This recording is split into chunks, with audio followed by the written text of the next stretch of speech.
Welcome to SmartLoving Insights. This episode is titled The Other Sex. For years, advocates of inclusive language have been steadily drawing our attention to the clumsy use of language which can alienate various ethnic groups or religious adherents, the elderly, the young, the disabled, the poor, or even whole sexes.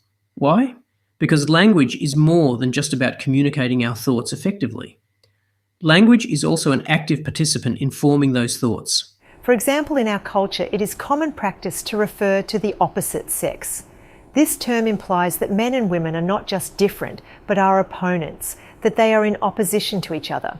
Perhaps this is appropriate, as indeed, it seems that men and women are often pitted against each other in our society.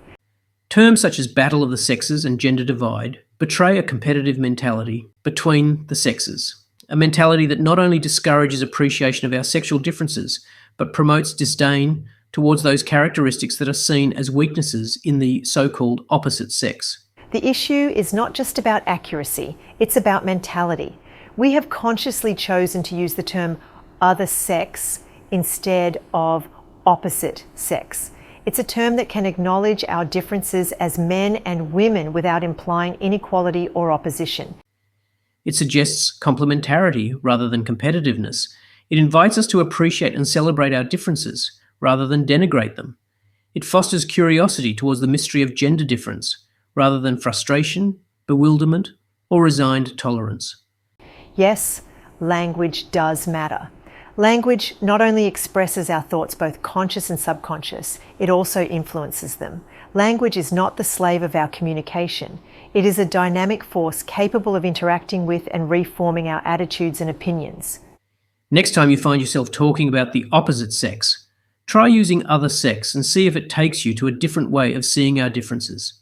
You've been listening to SmartLoving Insights. You can find more great content, on-demand courses and relationship coaching at smartloving.org. SmartLoving Fertility. There's a smarter way to manage your fertility, one that works with your body, your marriage, and your faith.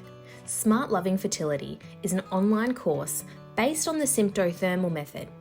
It incorporates a unique blend of scientific insights with relationship frameworks and Catholic theology to foster intimacy and help you flourish as a couple. The course will allow you to grow closer as a couple, to raise a family and keep your marriage vibrant. Manage your fertility naturally, confidently, and with more freedom. Visit smartloving.org/fertility. Gift certificates are also available if you want to purchase the fertility course for a friend or family member.